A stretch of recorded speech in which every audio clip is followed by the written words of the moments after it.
Good evening. So my name is Rose. I'm with the Academy of Science St. Louis, and we're very pleased to be partners with the St. Louis Zoo to bring you conservation conversations and science seminars. For those of you who are not Academy members and or friends or are not familiar with us, I'm going to take just a moment to tell you a little bit about who we are. We're an independent science organization. We're supported entirely through community contributions, and we've been connecting science in the community for a very long time, since 1856. And it's our long-standing mission to promote the public understanding of science and inspire the next generation. We do that through a number of collaborative seminar series and trips and tours that highlight science at venues throughout the region. You can find more information on us and our community-wide events and public talks and programs by visiting our website at academyofsciencestl.org. You can also visit us on Facebook or Twitter, or pick up some of our literature that is at the visitor's desk just outside the auditorium. If you're interested in helping to support the Academy's many science opportunities for children and adults throughout the metro region, there are also some membership brochures at the visitor's desk, or come see me after tonight's talk. I'd be happy to talk with you about becoming a member of the Academy. If you'd like to receive e-notification of upcoming Academy and St. Louis Zoo public lectures and events, there are some e-news sign-up sheets that will make their way around the audience this evening. And if you are a student and you need to verify your attendance here tonight, again, please come see me after the Q&A. I have some cards I can hand out to you. I do want to mention just a couple upcoming events before we introduce tonight's speaker that you might have an interest in attending. On Wednesday evening, March 6th, that's this Wednesday at 7:30 p.m. here in the Living World Auditorium, as part of our science seminar series, in partnership with the zoo, we have award-winning nature photographer and author of the official companion book to the IMAX film To the Arctic, Florian Scholz, shares a conservation message that focuses on what we can do to protect our wild habitats with his unforgettable photographs and a very powerful and inspirational multimedia presentation that showcases the variety of Arctic life that thrive throughout the seasons. On Wednesday evening, April 3, Monsanto's biologics commercial lead and a founding member of the Colony Collapse Disorder Working Group, Dr. Gerald Hayes, will be talking about biologics and Monsanto's commitment to honeybee health in the last of our 2012-2013 Science Seminar Series season lectures, also here in the Living World Auditorium. So we hope you join us for that, and if you're not already but want to make sure you're on the list to receive notice of Science Seminar Series that will begin again in the fall, be sure to jot down your email address on one of the e-news sign-up sheets that'll make its way around the audience tonight. On Wednesday evening at 7 p.m. on March 13 at the Craft Alliance at Grand Center, and as part of our Art and Science series, Julie Dunn Morton, curator of fine art collections with the University of Missouri St. Louis's Mercantile Library, talks about John James Audubon and the art of ornithology. And this is in conjunction with the Craft Alliance exhibition Flock. Seating is limited, and you do need to register to attend, and you can do so by logging on to our website or by calling 314-533-8586. So we have even more science talks and tours in March and April, from climate change, cognitive illusions, conservation in Madagascar, that one is here, Cold War Army tests conducted in the city of St. Louis without consent, to popular science and Western culture, from the cosmos of Alexander von Humboldt to the cosmos of Carl Sagan, and from dogs to wolves, what we're learning from science about the evolution of dogs and what it means to us. You can find more information, again, on these and additional upcoming science opportunities on our website, or please feel free to pick up some of the event flyers and Academy literature we've left for you to take with you before you leave this evening. So with that said, I'd like to introduce Louise Bradshaw. She is the Curator of Education, or Director of Education here at the zoo, and she's going to introduce tonight's speaker.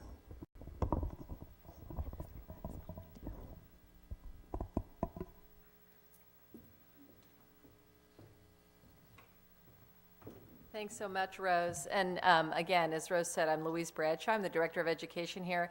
And it is indeed my pleasure to welcome you to the St. Louis Zoo tonight for this fabulous talk.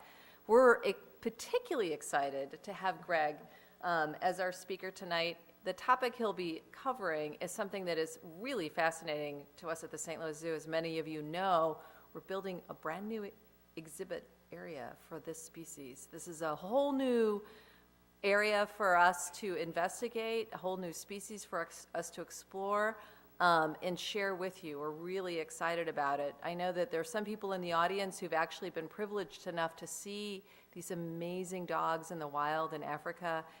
If you've done that, could you raise your hand so everybody else can be incredibly jealous of you?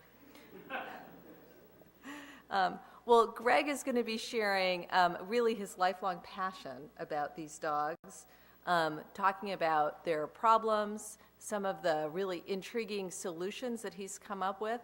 And one of the things that I feel particularly impressed by are a lot of the solutions that have to do with galvanizing local people, and particularly kids, to really turn things around and help make a difference for these dogs. So without further ado, may I introduce one of the best storytellers around, Greg Rasmussen.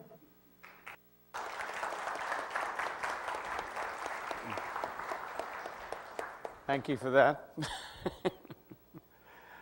Right, well, good evening, and it's a great pleasure to be here at the lecture series. And painted dogs. Well, I'm going to share with you some of the challenges and some of the solutions that I've come up with over a large number of years.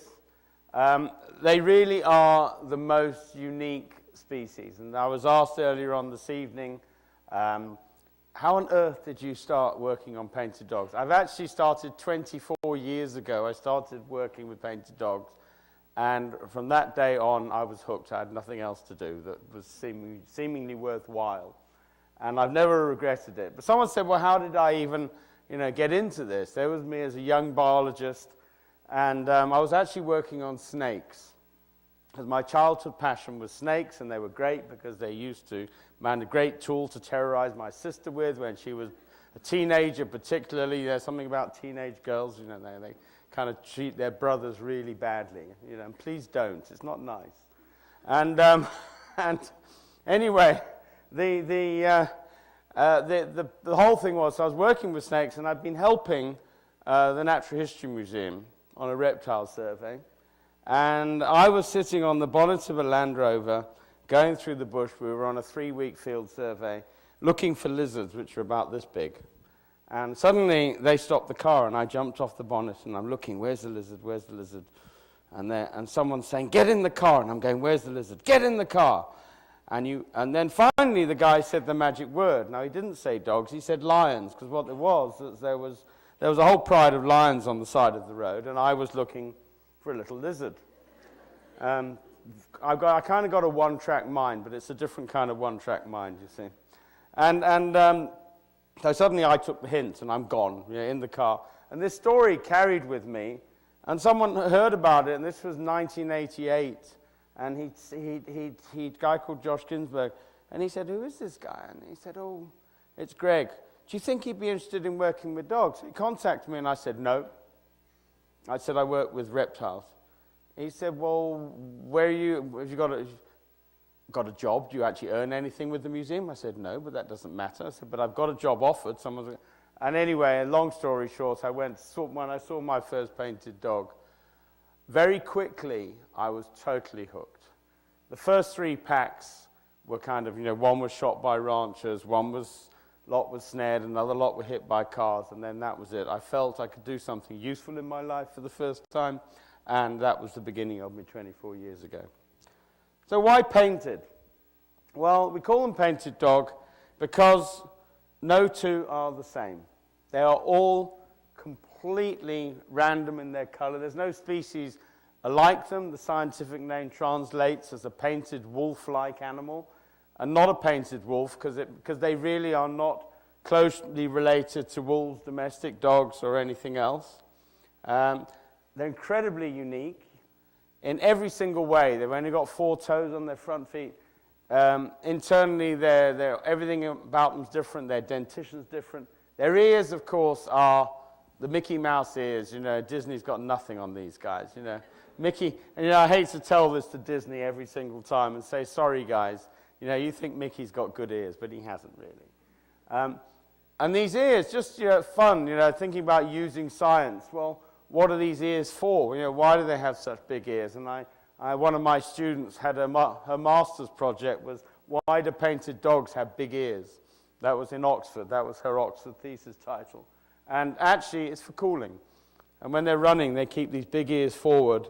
And we analyze all the video. And as they're running, the ears forward.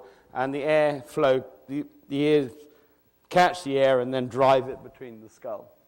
They're a fascinating animal, but the most fascinating thing about the painted dog, that literally is so unique. And as human beings, if we could only take even a few pages out of these guys' books, we would be far better off as a species.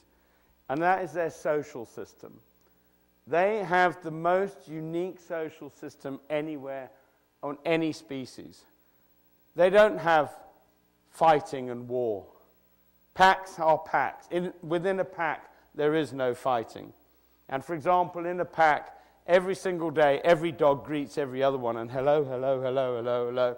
And it's actually chaos when they greet. And I'm going to show you a kind of a little greeting just now. And what they're doing is that they're actually all being so nice to each other that when, as we all do, one screws up, some of us more than others, they all just forgive that dog because he's built up a lot of credit points. They don't fight over territory, so we haven't got wars going on. Basically, each pack says, I use this area and you use that area. If you stop using that area, well, fine, I'll use it. But if you keep using it and you need it, so they don't exploit resources, which are these little lessons that I think we can all take home with us. And here's share with you a little clip of when we obviously put radio collars on, and I'm tracking them all the time. And they obviously they go back to the pack, and this is what happens. So what we've got here is a male that had just had a collar fitted, and then he gets greeted by all the others. Okay, that's just one greeting.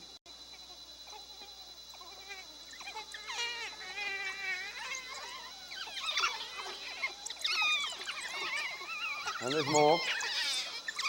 Not sure I'd want to wake up out of hospital anesthesia like that every time, but never mind.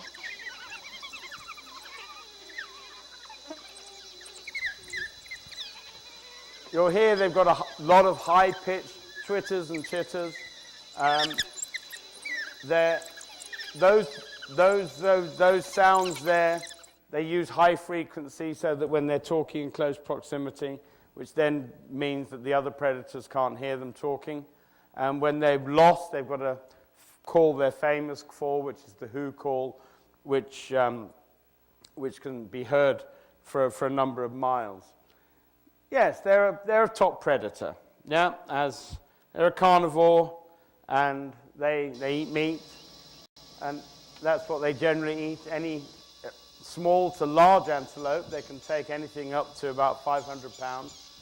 Very efficient. Contrary to what people think, they don't like open areas. They like thick bush. And understanding that's really important from a conservation perspective. We realize how important thick bush is for them in order to survive. And here we've got a chase on that they're not eating giraffe, by the way, but the giraffe are just joining part of the fray. There's an impala running across saying, I'm fit, don't take me. And that normally works with the predator. And normally, actually, within about 2 or 3 seconds, they've already killed the animal. They are incredibly efficient because their teamwork's so good. They're not all arguing among themselves. One goes left and one goes right. And it's really fascinating to understand how, and also, incidentally, they don't exploit their resource. So in other words, if there's a pack of 10 and they can only eat, 10 dogs can eat each dog can eat 20 pounds of meat, 20 to 25 pounds of meat they can fit in their stomach. So, but they won't kill a 500-pound animal if there's only 10 of them because they can't eat it. So they won't be, causing all this waste. Nature's so good like that on the whole. So in nature, they only take what they eat. The social system works like this, is that the adults, the pups always feed first, the young feed first, and the adults will go without if necessary. And because they're so social, they've got this great ability to deal with other predators. So one of the things that's labeled as a threat for painted dogs in the wild are lions and hyenas. Well, actually, I kind of have an issue with that because painted dogs, lions, and hyenas have lived together for millions of years and thousands of years, and suddenly in the last 100 years, everyone's saying lions and hyenas are a problem for the species. But interestingly, this story shares with one of my early experiences with the painted dogs that really blew me away, and showed me yet another facet of painted dog society. Here I am, my first study pack, radio tracking them, and suddenly I hear this huge interaction, and it's dogs and lions, and the dogs are protecting the pups. And when they're protecting the pups, all the dogs really go for it. And what we get was, when I came out of the melee, there's a dog, he's lying on the ground, one of the yearlings, and he can't lift his head. And I'm like, this dog's as good for dead as a dog can be. So I call a vet. Now, of course, calling a vet in Africa isn't quite like saying, oh, excuse me, oh, yes, just bring your dog to the surgery. The vet has to come 8 or 9 hours away. Finally, I get a vet to the scene, this was, I'd say, 24 years ago, and he looks, and there's a dog lying on the ground. He's got a huge wound on his neck, but actually he couldn't even lift his head. And the vet looked at it and said, that's nature. We shouldn't be interfering. And of course, I had serious issues with that, actually. The first thing was, what is nature anymore? Because we're changing everything, and we have to kind of make space for everything. But also, there's also a welfare issue. If an animal is going to die, why should it suffer? Why should an animal suffer just because he's a wild animal? For our domestic dogs and cats, happily, we're happy. And so I walked away feeling rather uncomfortable with the vet's decision, but he was the professional at the time, and I was only a very young rookie. And the pack had another idea about this, and they dragged that dog away. That wound that you see there is 3 months old. To give you an idea of how bad it was. They dragged him away, they licked and they cleaned his wounds for 3 months. And that was it. He was better. And that's what it's all about. And then I actually got to see more and more. And when you start to look at, one of the nice things about working with a species really closely is that you actually start to see detail that no one else sees, because you see. And then I realized that the painted dogs, they're also very good at every dog has a job. And, the dogs that are good at this job gets that job, and the dog that's good at that job gets that job. And I had another event some years later where there were 5 dogs injured by huge punch-up with lions and painted dogs. And, the dogs came out, looking like a real scrap. And half of them had all got flaps of skin, and I was full peeling off, and I was darting some of them just to give antibiotics. And one dog had the job. That was his job. Every 2 hours he'd wake up and he'd lick all the wounds of all the other dogs and he'd go back to sleep again. He'd wake up every 2 hours, he'd lick all the wounds of everyone and go back to sleep again. And you started to see this level of organization, and particularly, with the species, they don't vocalize much, and yet somehow by hidden signals, they're managing to communicate an awful amount of information. And interestingly, there's another great dog that this is incidentally the same dog after 6 months, totally alive and well. And actually, I'm just going to share with you another little clip that I very much enjoy that shows. I was talking about these natural problems that everyone's going, oh, it's lions and hyenas. Because the dogs are so organized, here's a lovely little clip of painted dogs and hyenas. I'm going to try and set the scene, because if you look closely, there's some amazing stuff going on.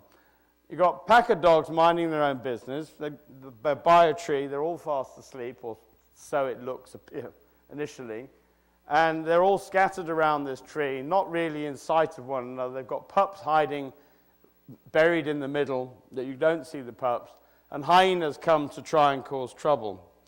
And when you just see the level of organization, it's almost like a sort of, a rugby or football match where suddenly one member goes, 98, which is some secret signal, in which 98 means that you're going to do that, and you're going to do that, and you're going to do that. And they're all the most coordinated effort that you have ever seen. So here we are. This is the start of the clip. We've got hyenas here, I think it's, I don't know what the elephants are doing in the picture, but I suppose they live there. And the dogs are just in these bushes. And you see the dogs literally from 0 to 60.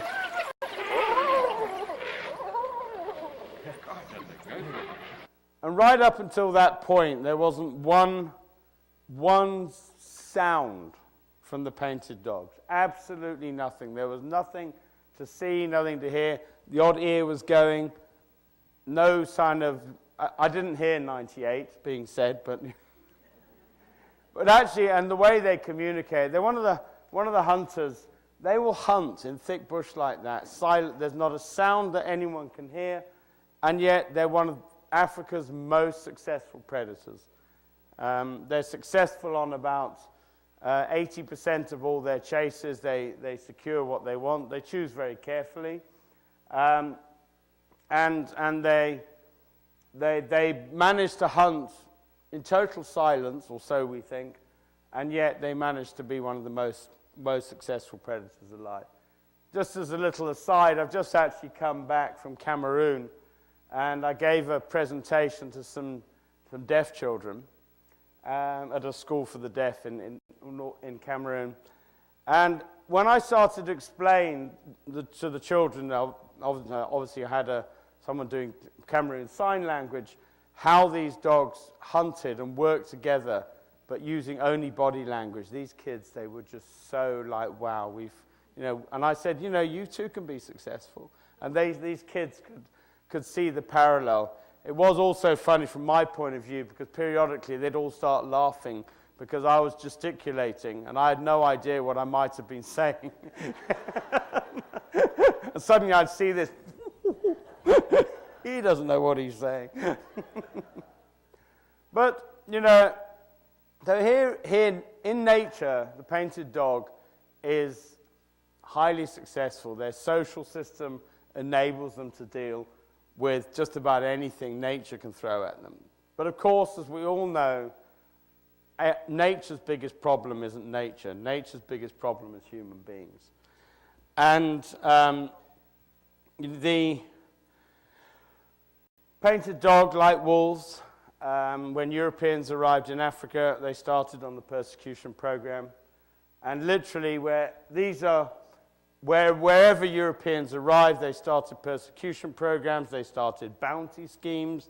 And, for example, in South Africa, we're going right back 1915, in one 10-year period, they shot nearly 1 million animals, dogs, lions, hyenas, leopards, all in the name of colonialism, really. And also in the name of, we hate these things, and they're going to be this endless supply.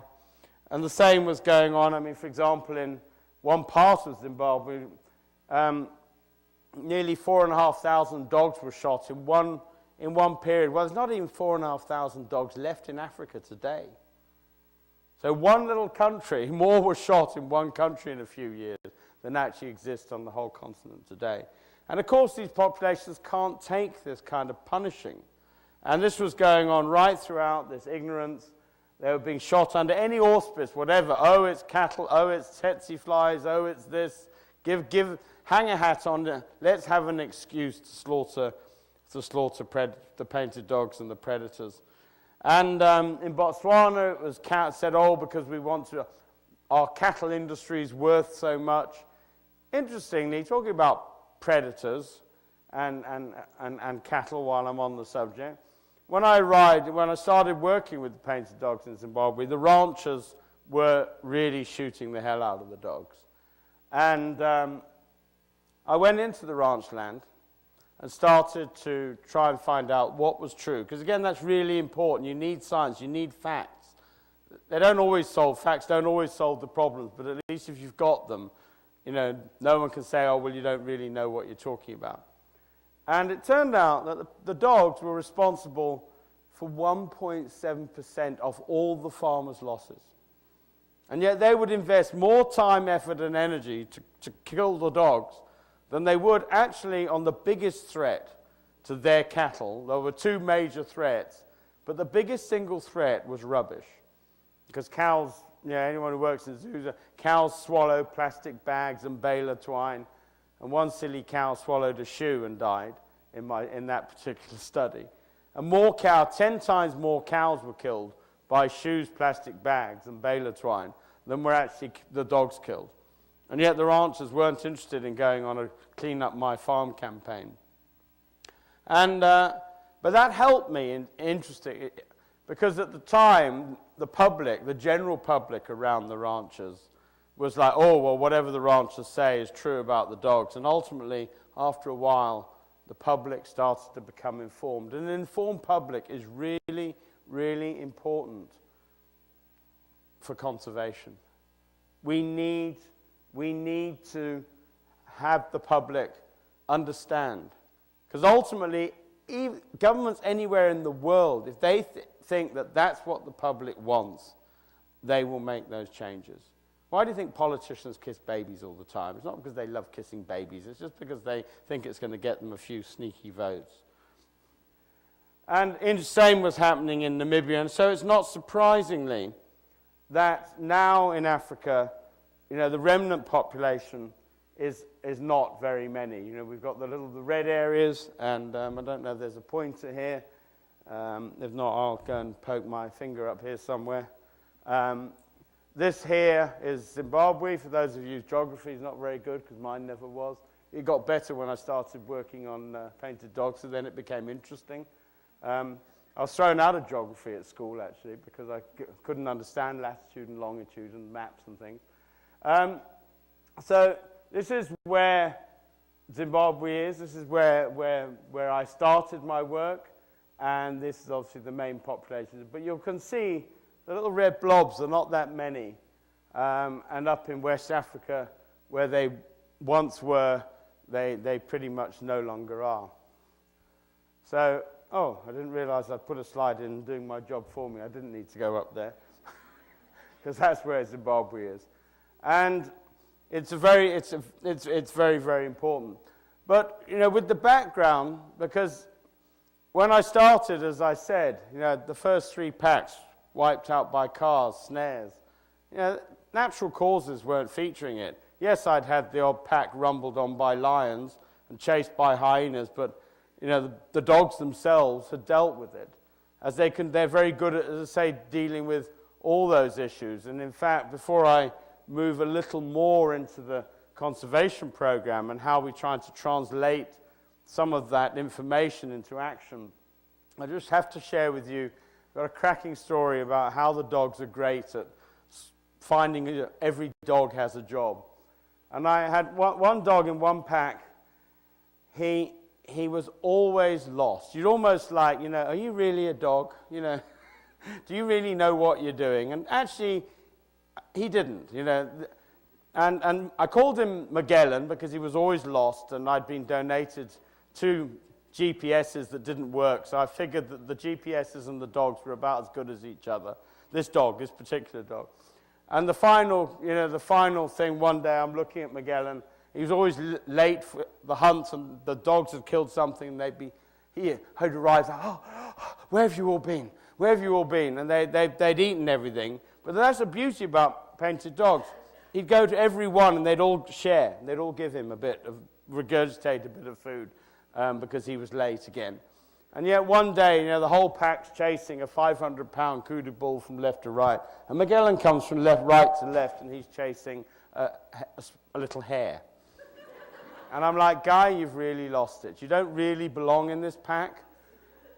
And the pack found a job for him. When the babies were born, Magellan, you sit there, you stay there, and you just go, chips! The lion comes and tell the pups to go. And that's exactly what he did. He just sits on this ant mound. I've got a job. and that's something about the dogs. They will find a niche for every single member of that pack.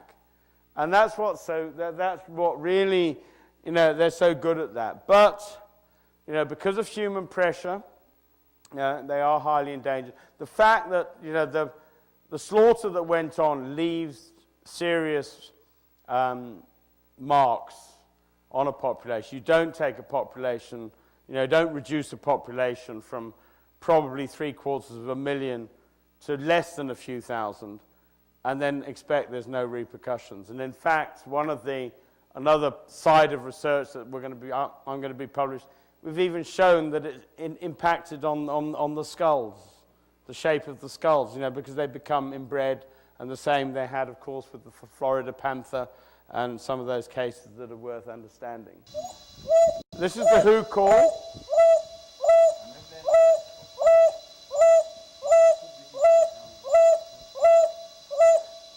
And that's the distress call or the I'm lost call of a painted dog. And in fact, it's a call they also use if someone asked me to say this morning and said, do painted dogs mourn? If one gets hit by a car, we hear this for days, and it's normally along single-sex lines where all the males will be mourning for a lost brother and all the females will be mourning for a lost sister. And then periodically the whole pack goes into a group who call, where you hear, woo, woo, it sounds like a gospel choir, as one of my staff calls it. But it's really quite, it's very, very sad. But there's a lot going on with this species. But how to save a species like this? It's all very well and good, kind of documenting this is the problem, that's the problem. And we're all good at that quite often. And so I started working with the dogs, as I say, 24 years ago from quite humble beginnings. I had a tracker that couldn't track, and I had a vehicle that didn't work very well. The only thing that's changed is the tracker can track, and my vehicle still doesn't work very well. And one of the things was, trying to do something positive. And one of the first things was, for example, cars. Cars were slaughtering.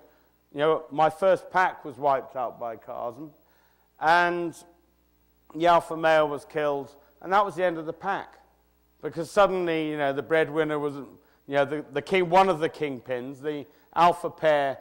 They're not. We call them the alpha pair. We don't call them the dominant pair because they don't run by saying you do as you're told or else.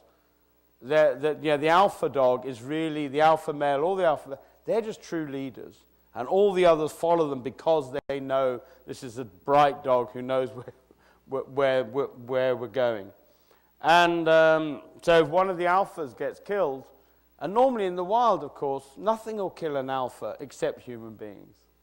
And so we started off with simple things like road signs. And what was interesting was that even people often say, oh yeah, well, what's the good of road signs, But what was interesting was that they created awareness. They got a public asking questions. Why has someone gone to all the trouble to put road signs up? Quite interestingly, you'll see it says there, crossing place. And ministry in Zimbabwe is no different to bureaucracy anywhere else in the world. And I said to Ministry of Roads, can I have slow down? And they said, no, you'll have crossing place. And I said, why do I have to have crossing place? They said, because we have cattle crossing place, so you must have dog crossing place. However, I did actually use the data and find that they did certainly get killed at the same places. Sharing with you a little light-hearted, going a little bit into the future of the presentation. Now we have conservation clubs, and this is our children's response to trying to educate other children and their parents about painted dogs. And that's actually, I wondered myself what this is meant to be, but it's a bus. And now but I'm going to share more with you about what the kids are doing. So these are some of the issues that we have, and then also, again, realizing that every dog has a job in a pack.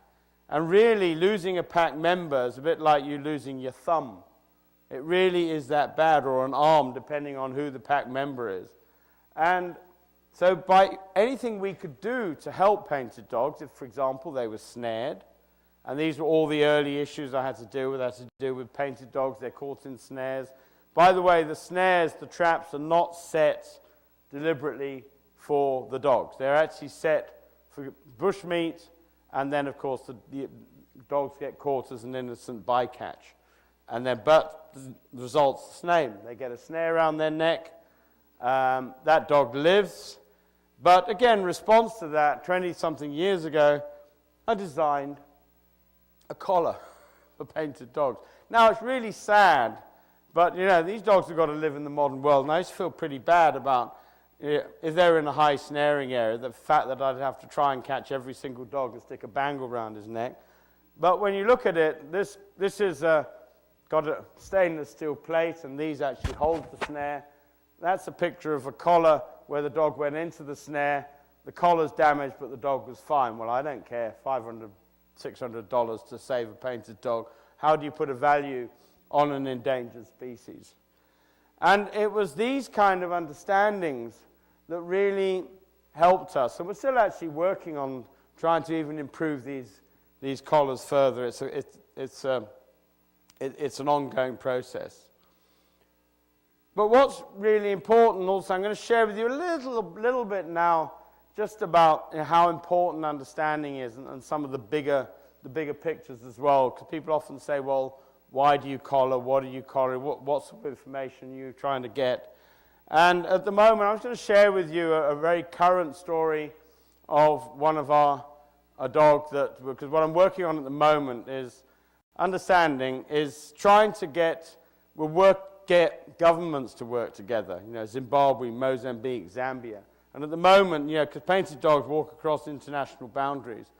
And in the same way that there was a famous wolf in Canada called Pluie that went from Canada to Yellowstone to Yukon, and went across state boundaries and made changes because of that information.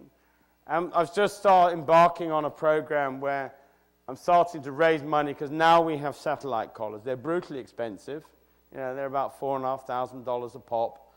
But the information we get can help save species. So it's not, the other collars are more save an individual, but we're trying to understand how they're going across international boundaries, and can that promote change?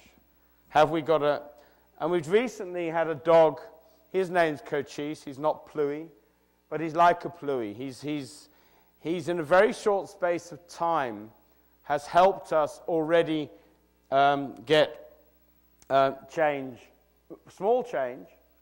But here we are, this is Cochise. There's a whole bunch of fixes on the other side there. He was living quite happily over there. And then one day, him and his brother said, we're going to go and try and form a new family. So they decided, without their passports, to leave Zimbabwe. There's the international boundary, cross the international boundary, go into Mozambique. As soon as that dog was in Mozambique, I contacted the Mozambique authorities. So I've actually been trying to find out, is anyone interested? And you never got an answer back. The second I showed a satellite map of Cochise in Mozambique, the authorities in Mozambique came straight back to me on email.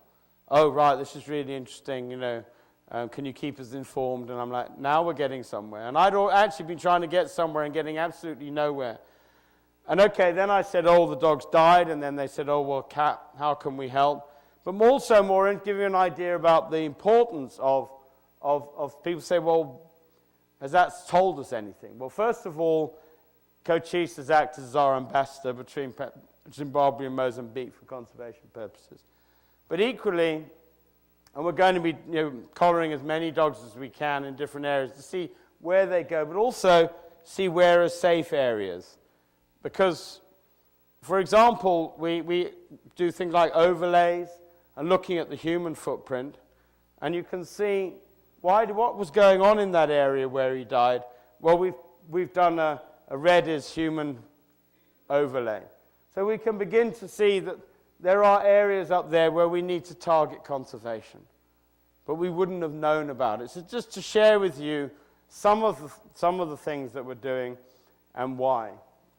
But ultimately, the Painted Dog program is not about me.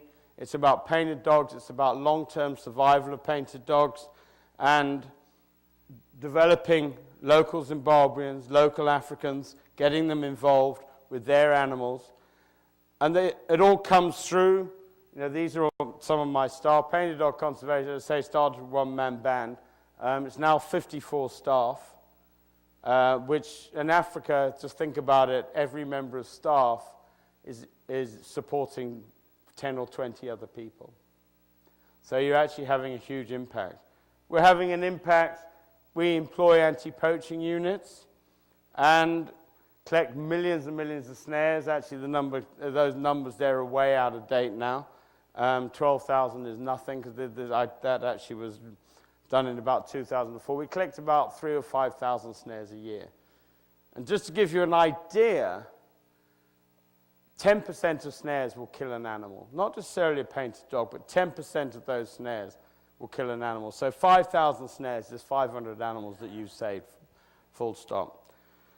But in trying to increase the impact, because one of the important things is that, you know, we want people to see a benefit. And there are different kinds of benefit. There is direct financial benefit, but then there is also the empathy benefit. You know, I love painted dogs, and therefore, you know, that's also important. And so with the snares, we also, I think, well, what can I do with these wretched wires? Okay, a lot of them disappeared into the concrete in buildings to try and get rid of the damn thing so the wire never came back to bite animals. And then I had this idea to set up an art and craft program where we would turn snares into art and employ artisans to make the snares, and then we would help market the product and get the product out there. The fact of the matter is, and this is very important to me, for kind of zoos worldwide to understand, is that if they were to sell product, if we could employ the whole area making these, doing art and craft, it's fair trade.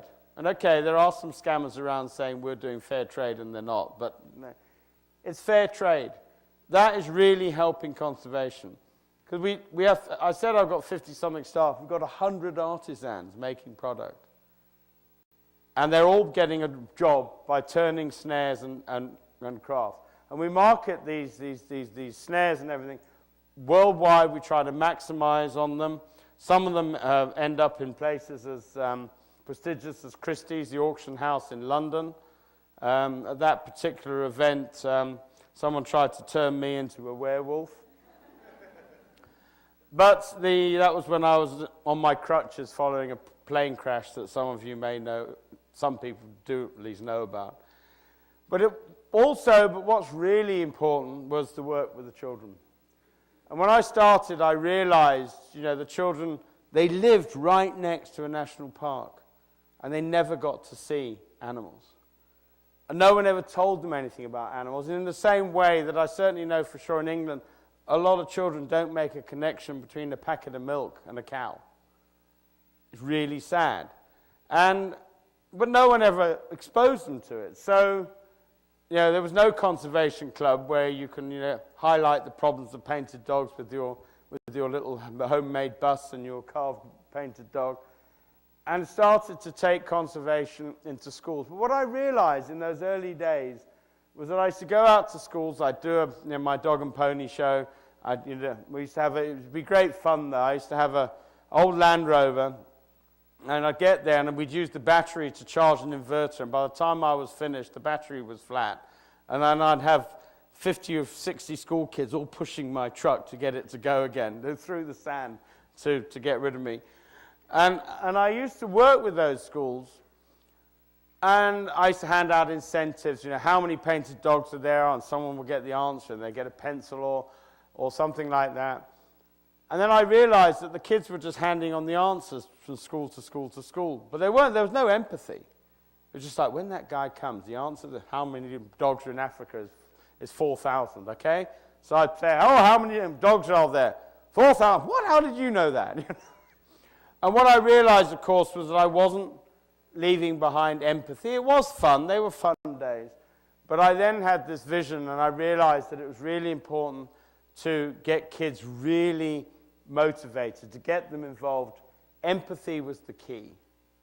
And empathy was only going to be got by an immersion experience, going into the bush.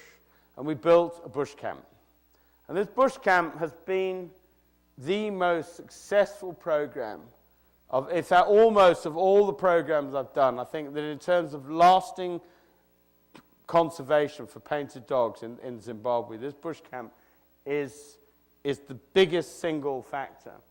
And build a bush camp where they've all got, the kids have got their own little rondavels, which they're absolutely delighted for. They're not sharing with 10 or 20 other kids in one little tiny space. They've got their own space.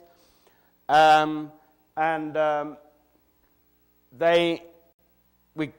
stay for a week. And they come and they go out, not only in a vehicle in the field, all the lessons are done in the bush. With safari guides that were taught to work with kids. So we took safari guides and taught people who had an interest in nature and taught them to work with kids. And you'll see here, safari guide. He before he was working with the kids at Painted Dog Conservation, he was actually working with tourists who are paying, huge amounts of money, and now he's sitting on the floor. And the kids go out into the bush, and it's not just about painted dogs, but okay, we use the painted dog as the flagship and say, but it's a predator that needs trees and needs prey, and the prey needs trees and grasses and the ecosystem, and the whole message is taken across. And it's all done in a very kind of fun way, and every games are all set up.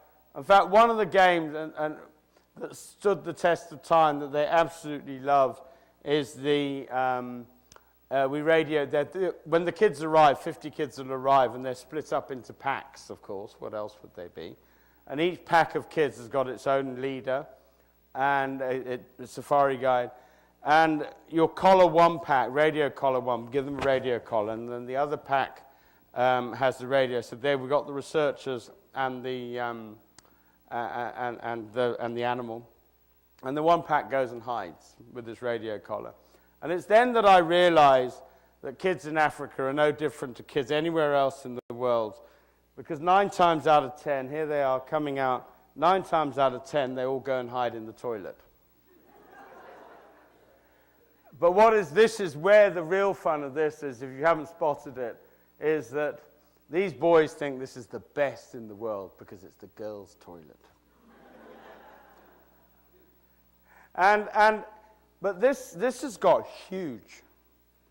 What the kids are doing in our area now, generation after generation, the awareness those kids are creating and the impact those children are having on their parents is enormous.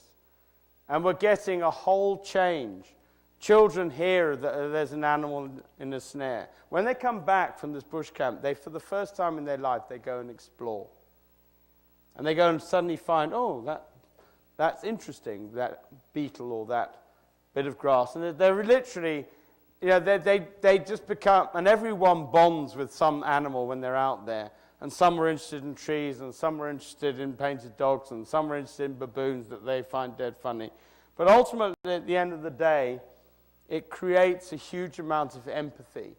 And that is one of conservation keys. And that is why the public is so important, because empathy is what does it. We, as human beings, look after what we like, or at least don't hurt what we like, and what we don't understand or dislike, we destroy or ignore. And so a lot of it's done through the kids' stuff, it's done through theatre. And what was really funny, when we started this program, these kids, theatre in our area was like unknown to African children, rural African children. And so for the first time, they're like, what, you want me to put a mask on? Okay. But now, the whole area is gone bonkers. Kids are doing plays, their own plays, in school, out of school, and of course, Africa being very innovative. I just wish I could share with you, some of the things they come up with, because they've got no resources, but plastic bags become masks, and bits of wire become horns, and they're just so dead funny. And then somehow, one gets hold of some Christmas tinsel and somehow that becomes part of the puzzle. And this whole bush camp idea is worked through theatre, through hands-on learning experience, and it's become huge. And interestingly, I'm going to share with you the importance of this slide here. There's children there, there's a giraffe.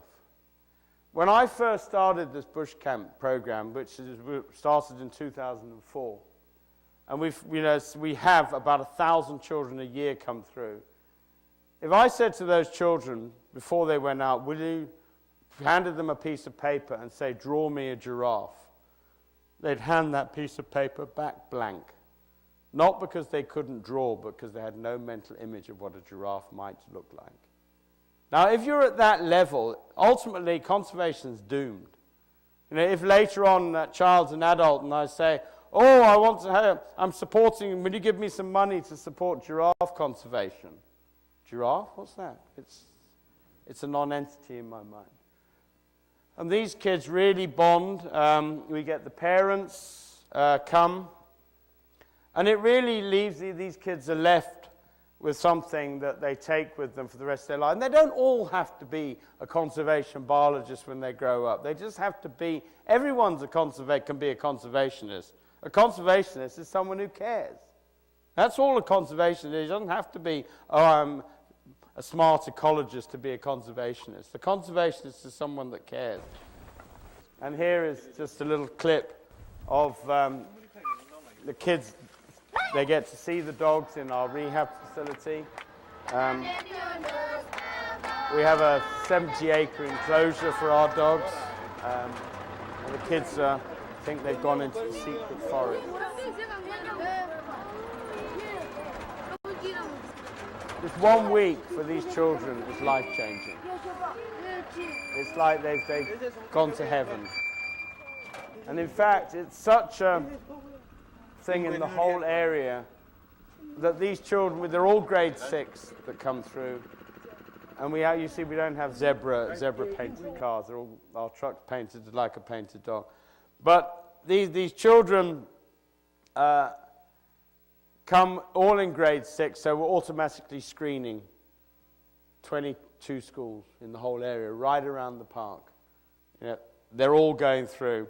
And of course, the kids, and we've got all sorts of programs, kids anti-poaching teams. We have a number of activities for children. This is just one at the bush camp. And then we have our own interpretive center. This was built by locals. We didn't bring in some contractor because it provided work and employment in the building, and it provided capacity building for the local community. And it was interesting. That's inside.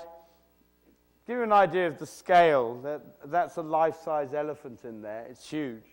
All these walls are all built of snare wire, and yet the walls are only an inch thick, and because we've saved the snare wire, used the snare wire. But also, it's something now, because the parents then kept saying, we want a bush camp, because their kids would keep coming, bush camp, bush camp, bush camp.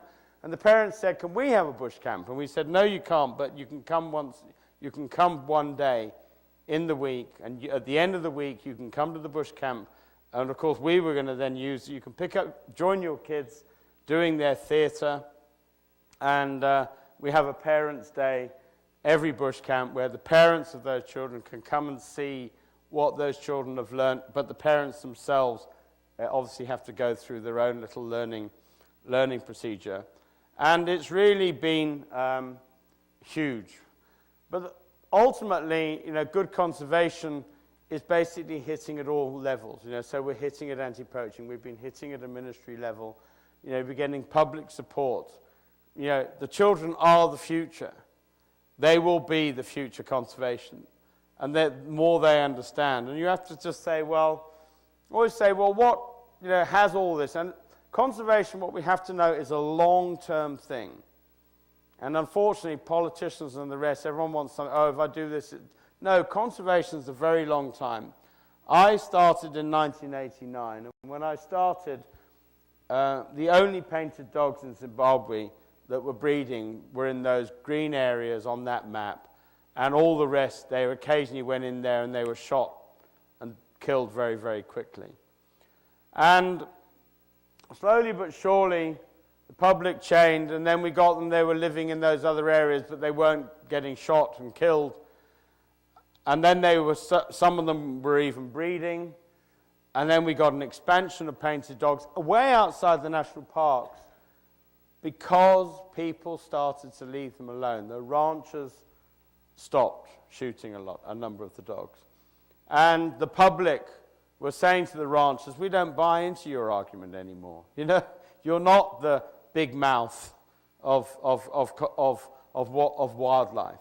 You know, we're now finding out the truth that really and truthfully painted dogs take what? 1.7% of your losses, which is 0.01% of your total herd, and you're killing an endangered species that we are beginning to bond with. And we managed to get moratoriums with ranchers on shooting the dogs, and we managed to double a national population. Yeah, it took 20 years, but the population doubled. And that hasn't happened anymore, but it's a long process. And so, rather than looking to a bleak picture where there are no dogs, every year we do look forward to litters of pups. And here's one of his. And they are still there. And whilst we do have challenges that they go into other countries, it's very hard to count them, actually. I remember looking at a den in the early days and counting, and the first count, and I'm looking by binoculars, and out the hole came 1, and then 2, and 3, and 4. And I got to 24, and I'm 25, and like, what? No, something like that. 26. And what they were doing is they were coming out a hole here, going around the back, going back down the hole, and coming out again. And there was 8. But anyway, those scenes, those happy scenes are still happening for painted dogs in Zimbabwe. And we're looking to take that message further afield. And I'm delighted that be here in St. Louis, where we've got collaborations to work with, because in situ conservation, we like to work with institutions that keep painted dogs. We like to share what we've got to share. And there's also an awful lot that captive zoos can help us as well. With their science knowledge, with the information that they've got, we can work as a team. And with that, I'd like to say cheerio for now, and thank you for listening.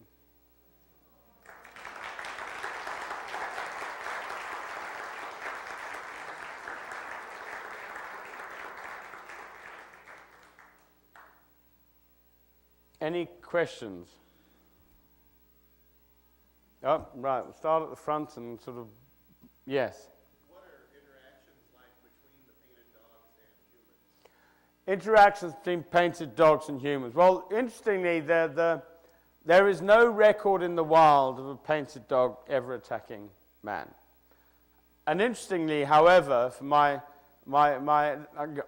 I'll share with you a very fun story on that one, though, because when I first started working with the dogs, I contacted my mother, and she said, "Oh, what are you doing now?" I said, "Oh, I'm working with painted dogs, wild dogs." And she said, "Aren't they dangerous?" I said, No, I'm sure they're not, you see. And she's not satisfied. She went to a library and found a book about painted dogs, where it was like a book that she'd managed to find called Wild Dogs Running, and it was talking about, dogs killing horses with the rider on and pulling the rider down, and she's like, oh my God, he's now gone to work from poisonous snakes, and now he's going to work with these animals. And I didn't know, and in the early days, I have radio collars on the dogs, and I used to follow a pack, and wherever they stopped, they would stop for the evening. I'd stop and I'd sleep quite close by. I didn't know how far away I was in those days. Wasn't very good. I was a young rookie with my radio telemetry equipment. And the dogs have 2 activity periods, 3, one very early in the morning, one in the evening, and occasionally in the moonlight. And the collar had an activity sensor on it. So in other words, it would start to go faster when the dog got up and started moving. So I'm listening, and this would be like my baby alarm. I'd sleep in my bedroll in the bush with this thing receiver right by my ear, and going beep, and so it changed. And so I immediately get out of bed, because I've got to start following the dogs, and immediately I want to do is I want to go to the toilet. So I'm in the bush, and I get to that awkward position where your trousers are down by your ankles, and the whole pack of dogs appears. 11. And they come closer, because we weren't 500 yards away. We actually slept 25, 30 yards away from each other. And they came around, and they came closer and closer and closer. And, of course, you know, there's nothing I can do. You can't bunny hop away in that position. And they got, like, literally to within a yard or two. And I'm like, well, Mum, you're going to find out now. And I think the smell drove them away, because they all left. And then I realized, you know, and we have never, ever had any instances. But interestingly, that was mooted as, you know, I used to get these ranchers saying, oh, they chased me, they tried to they nearly caught me, but I managed to escape and run away up a tree. And I'm looking, hold on a minute. You know, you couldn't make it from here to there in a minute, let alone, you know. Don't tell me you managed to get up there and up a tree. Anyway, so there is no record of them in the wild, of ever attacking human beings. Yes, any other questions? Yes, right at the back there.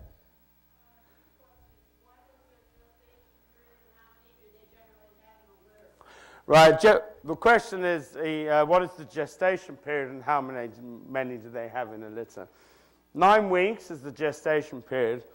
How many they have, it's very interesting, is directly proportional to the number of dogs in the pack. So bigger packs, and there's only one female that breeds, but in a big pack, the female has lots of puppies, and in a small pack, she has very few. And it's all tied in with her. If she's in a big pack, her nutritional status is very, very high, because she gets lots and lots of dogs bringing back, even Magellans are bringing back 20 kilos of 10 kilos, 20 pounds of food. And the biggest litter that I've ever recorded, I had one dog, I called her Super Bitch, and because she had 19 pups one year and 17 the next. And the tragedy of that, I always remember that litter so well, because I was fascinated to see, you know, how many pups could she pull off. And because there's very little natural wastage of pups in the wild, in a good pack. And right towards the end of the year, when you start to say, oh, they've made it, you know, the pups have now made it to 1 year old, she had 18 out of 19. And then a car came along and hit 6 of them. Yeah, and it's like, well, don't, you know, and these are the sort of, you know, the issues that you're facing. But that's really, but then, of course, that leads them into what we call like a poverty trap, in that if numbers something that starts to chip away at the pack, then the alpha female starts having less babies, and then you end up with this, well, it's a poverty trap. You just can't have enough babies to get your head above the parapet. Yes, any other questions? Yes? You said since they're not a true dog and they stem from an ancient evolutionary line, what would that be? Well, the question is about their evolution. There's somewhere around 20 million years ago, there was a split from the Hesperocyanine line, which is a very ancient line that goes back about 54 million years. And there was a bunch of dog-like creatures, all on a similar platform. And the painted dog came off one. They actually didn't change very much. And then eventually, many years later, wolves emanated from another branch. And all the wolves you see, we classify as true dogs. You know, they're all Canis. Anything that you see that's Canis mesomelus, which is a jackal, Canis familiaris, obviously our Canis lupus. They're all true, what we classify as the true dogs. And the painted dog is related, but they're just so not related. Even their dentition's different, their stomach muscles are different, their whole cooling system is different. They don't pant They don't lose heat by panting, which also means they don't need water to drink. These guys they'll drink if it's there, but they don't need water. They've got adaptations to be able to deal with a very dry situation. Obviously, behaviorally, they only hunt early morning, early evening. The ears help them to cool, but without losing heat. We actually also know that they allow their body temperature, like a camel, to raise and then lower the body temperature. Very, very different to anything else that's on this planet. And their teeth are different. They've got a special cutting. That's why they can eat their food incredibly fast. The teamwork is phenomenal, and they've got this very special dental mechanism that enables them to cut bone and take it to pieces in very short shrift. Yes? How much would it cost to fund a bush camp for a year? How would it cost? We estimate I think at the moment it's $50 per child for the week. So it's not bad value for money. That's what we managed to $60 per child for the whole week, and that includes the collection, the delivery, the staff that we have to employ, the women we have to employ. And so, okay, multiply 50 by 50 kids for a camp, and then we run. And we're trying to run with donor schools, so we get a lot of schools from around Southern Africa, even from Zambia coming in, and obviously they pay. We try to make it, for those, we try to make it $100 a child so that we can fund our own kids. In a minute, yes. Then there's a question straight away. Yes. I was just wondering, since you're going to be working with the zoo on this project here, and you pretty much have all the research done, is this basically going to be like a breeding program? Does that help reintroduce them back in Africa? Well, the question is about, obviously, the zoo's going to be getting dogs here. I mean, first of all, I don't have all the research done. Here at the zoo, they've got a whole reproductive understanding of reproductive biology that we will be able to get information from base. Again, I'm talking about the role of zoos, zoological collections, and in situ conservation. It's a marriage, and it's a very important marriage. So we will get information from them. Also, one very important role of zoological gardens is the fact that the more visitors, more people come to zoos than they go to football matches. It's huge. Children come to zoos. The educational power of zoos is enormous. And it is a very, very important. So even if we trying to take the Noah's Ark principle that zoos ultimately does say that there should be a Noah's Ark role for zoos, i.e. that they're at least preserving some painted dogs and genetically, and this is something that we're working on with zoos, with DNA studies, and trying to work together on this and saying, well, we know what's in the wild and what's in your collections, and we're trying to get that all transparent. So, ultimately, the zoos will be rebreeding and helping with the Noah's Ark principle, but very important, and also help us get data on those dogs that we probably wouldn't get in the wild. So that's the sort of role. Whether they'd be used to go back in the wild, we don't know yet. But if there's a need, then at least the resource is there. Yes? I was just going to address her question. We're designing a facility to hold breeding brood of dogs, but we're going to start with a single gender breed. So a group of probably 3 to 5 males and females. So we're going to start with a single gender. And then we're going to teenagers, and if they're girls, you're going to tell them to behave. Any more questions? Yes, one there and then behind you. How do they interact, with a member that's not of their pack? Right. How do they react when they meet other packs or another member? The thing about the painted dogs is they're so non-confrontational most of the time. They don't patrol their territory and you come in and, oh, I've spotted you and I'm now going to beat the 7 bells or something out of you. What they do is packs move around and they mark their territory as they're moving around. But that's purely as a signal to all other packs, we're using this area. And it's not as if you come in, we're going to attack you. And other packs then just go to there and they go, oh, okay, so Greg's pack's using this area, for argument's sake. Pointless us trying to hunt here because he's utilizing the area. The second one pack stops using an area, maybe because I've found better picking somewhere else, then they'll go, oh, okay, this pack's not using, so we'll use the area. And so we don't see this issue. And we don't see fighting in packs over dominance, because alphas are born. In every litter of pups we get, there'll be, maybe let's say there's 6 males. 1 will be almost like the born alpha. 4 will be, we're helpers.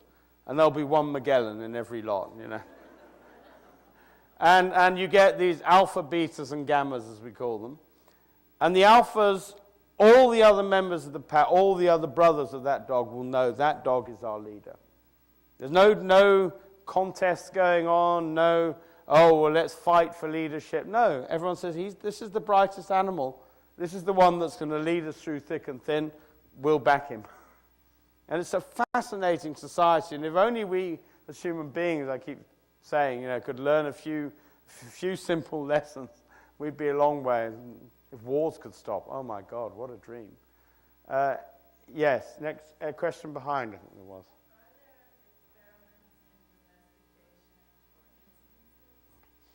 People have tried to domesticate painted dogs, as we seem to try to domesticate absolutely everything. It is not possible. No one's ever succeeded. They just become very afraid, and it really, there is no possibility for domesticating painted dogs, which in many ways is probably a very good thing. But when you think about it with what is domestication? Domestication is taking a species and generation after generation after generation weeding it out. I mean, domestic dogs, for example, probably were wolves that came close to human habitation and were almost self-selecting themselves to form a bond. Whereas most of the wolves were keeping well in the fray. These might have been gamma wolves. They might have originally domestic dogs, might have been the Magellans in the world whose lot wasn't very good. And they managed to get pickings actually the fact is they merged when domestic dogs actually emerged when humans became sedentary for the first time in the Mesolithic period. And of course when humans become sedentary, we're great at creating rubbish. And there was suddenly a whole new ecological niche that domestic dogs picked up on, and that's why every domestic dog eats poop. Yeah, behind.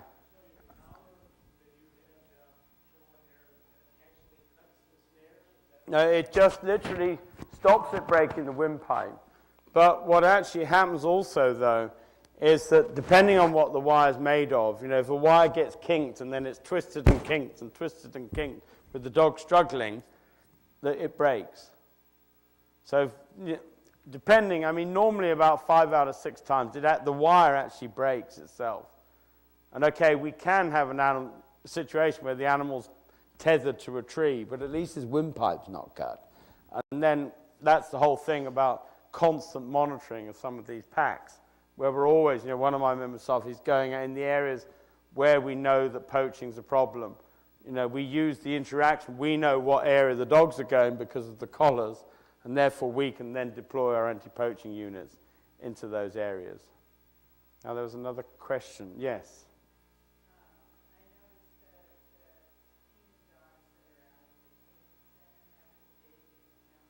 Yeah.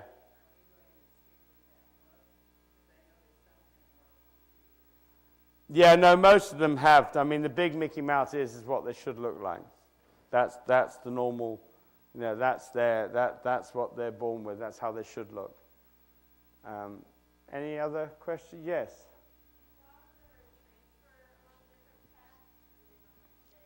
Do painted dogs ever transfer among packs? Well, normally what happens is a pack forms when a group of brothers meets a group of sisters from different packs, they form a pack. When those youngsters when the males get to about 3 years old and when the females get to, most of them leave their natal pack and then they go and form new packs. So they don't actually join new packs. Occasionally, if a dog comes along with like a lost dog story, my pack was wiped out by snares and this and that and the other, if the pack is small, they'll allow that dog to join because they need him. Yeah, they know that numbers are cut. So occasionally they will allow other dogs to join, but that again, that depends on the pack size. Yes. How rampant is the rabies issue? Well, it's a very interesting story. There are populations of painted dogs, like, for example, in the Masai Mara and the Serengeti that got wiped out by rabies.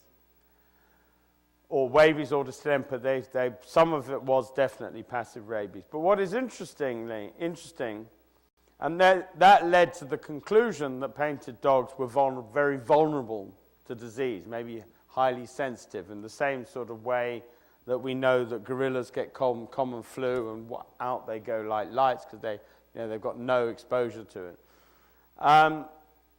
Now, with the research, though, we've managed to start, you take the serum samples and you analyze for antibodies, and then that tells, have you been exposed to the disease? Painted dogs in a number of populations have got great capacity to build antibodies to distemper and parvo, and even in our study population in Wangi, we've detected antibodies to rabies. So in other means, it means that dog has been exposed to rabies, but it's survived.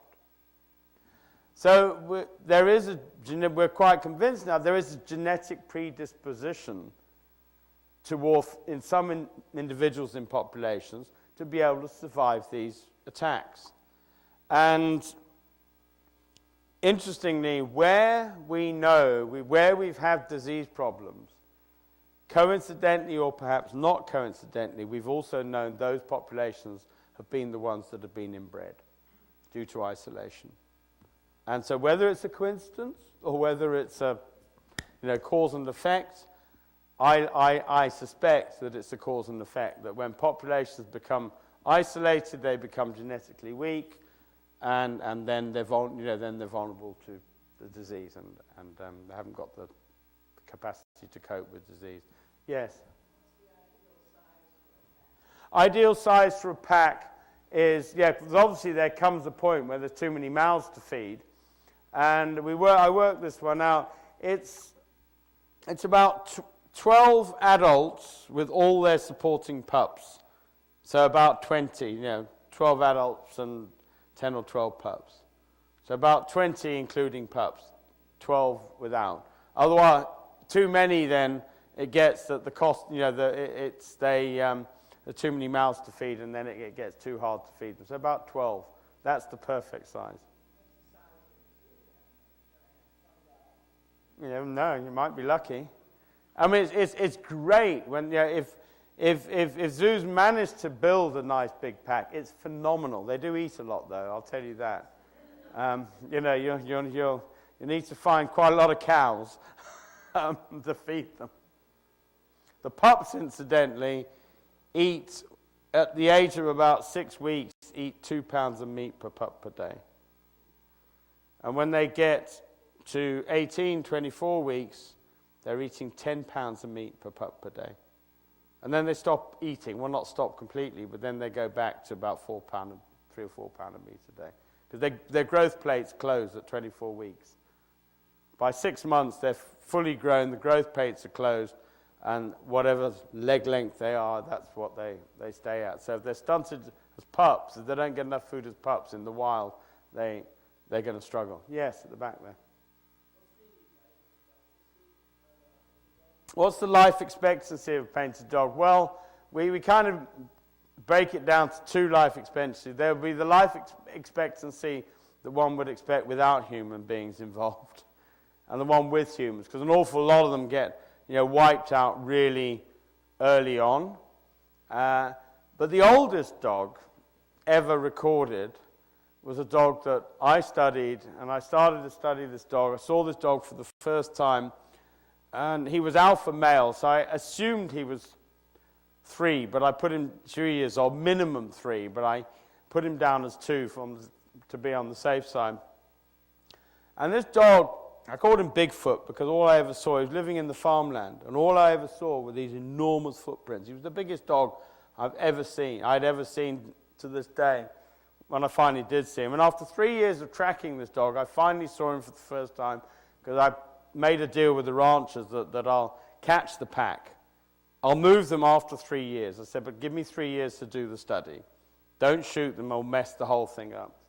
Anyway, and Bigfoot eluded me and ranchers and everything for 3 years, so he was living in territory that was hardcore territory, but he was like one of these, like you hear about some of the last wolves when they had the wolf persecution program here in the States.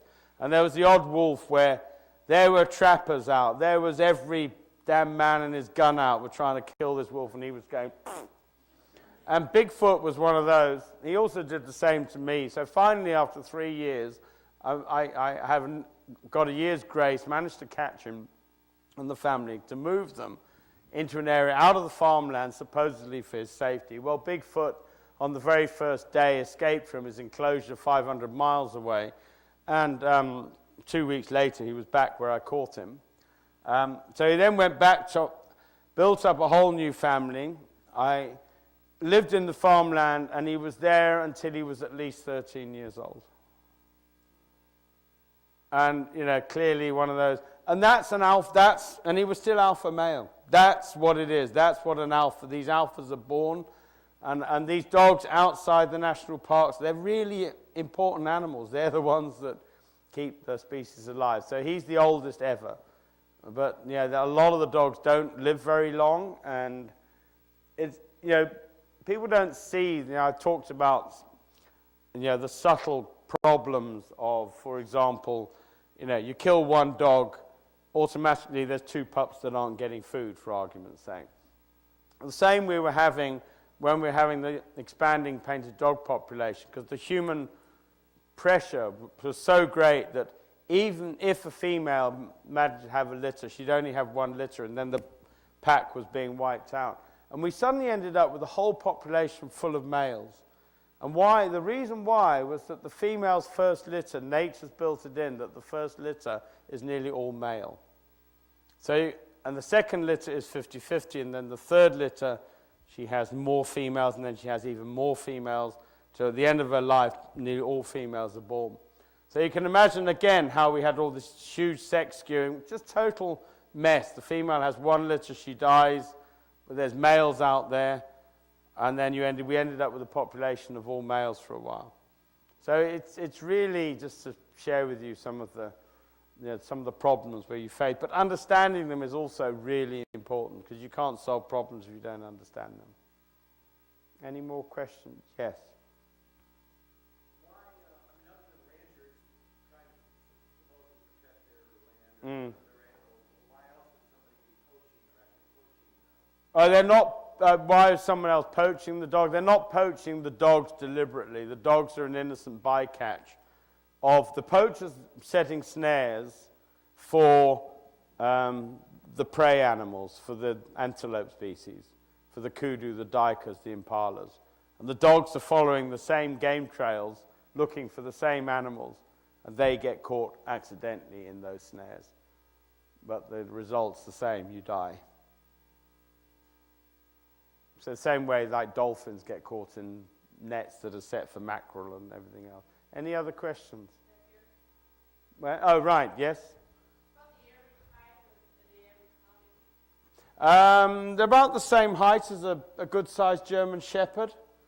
Slightly longer, but they're slightly lighter because they've got these very long legs. You're talking about 60 pounds, something like that. Incredibly powerful. They've got a very strong jaw. But yeah, about the same height as a German Shepherd, maybe slightly taller in a good-sized dog. Any more questions that I can't see? Yes.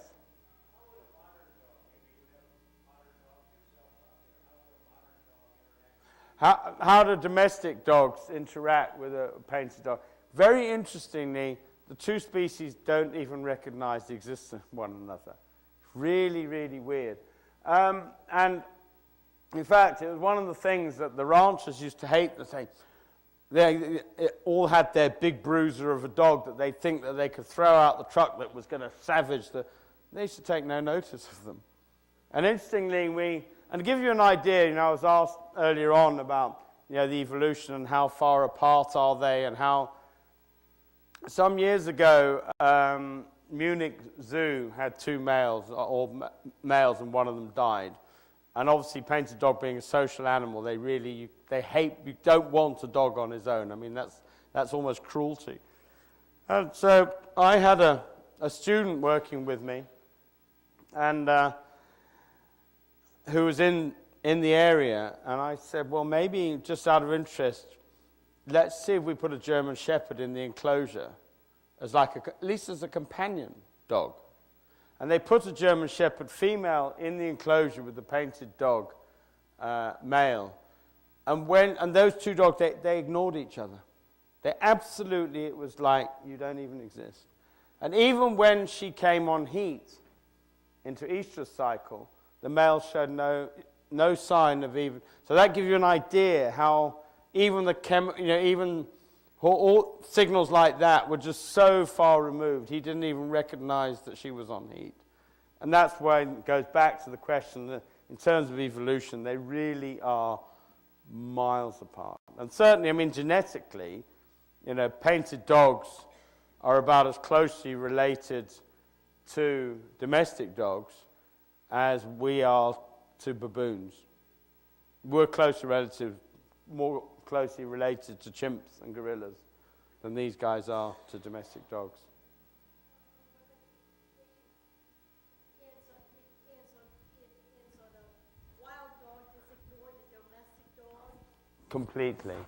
Yeah, completely. Almost didn't even recognize that it was in the same enclosure. Any more? Yes, I thought there was one more lurking. No, hyenas. Everyone thinks, and actually this drives every zoological collection that has painted dogs gets really angry when the public come by. Oh, look, hyenas. Hyenas, incidentally, our closest relative are the felids, the cats.